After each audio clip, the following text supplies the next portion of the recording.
আমি আজকে সর্ষে বাটা দিয়ে ভেটকি মাছের ঝাল করব। প্রথমেই কড়াইয়ে প্রয়োজন মতো তেল দিয়ে দিলাম।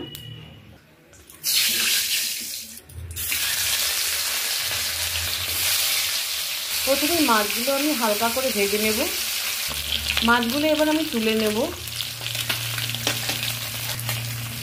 মাথাটা যেহেতু বড় সেই জন্য একটু বেশিক্ষণ ধরে ভাজতে হবে। আর সামান্য একটু তেল দিয়ে দিলাম।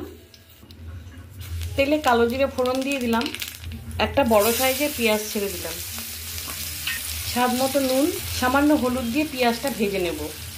পেঁয়াজটা ভাজা হতে হতে আমি 1 চামচ মাস্টার্ড পাউডার, স্বাদ মতো নুন, লঙ্কার গুঁড়ো, হলুদ গুঁড়ো, সামান্য চিনি, 3টে কাঁচা লঙ্কা নিয়ে নিয়েছি। এবার এটা জল দিয়ে গুলে রাখবো। পেঁয়াজটা ভাজা হয়ে গেছে, এবার গুলে রাখা মশলাটা দিয়ে দিলাম। সবাই আমার ভিডিও দেখছেন, কিন্তু কেউ লাইক বা সাবস্ক্রাইব করছেন না। সবাই লাইক বা সাবস্ক্রাইব করলে আমার কিন্তু এতদিনে অনেক সাবস্ক্রাইবার হয়ে যেত। আপনাদের কাছে রিকোয়েস্ট, প্লিজ লাইক সাবস্ক্রাইব করবেন। রান্নাগুলো ভালো যদি লেগে থাকে প্লিজ কমেন্টের মাধ্যমে জানাবেন।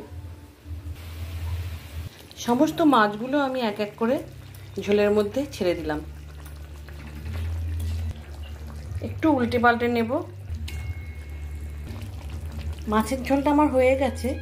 এবার ওপর দিয়ে সামান্য একটুখানি সর্ষের তেল ছড়িয়ে দিতে হবে।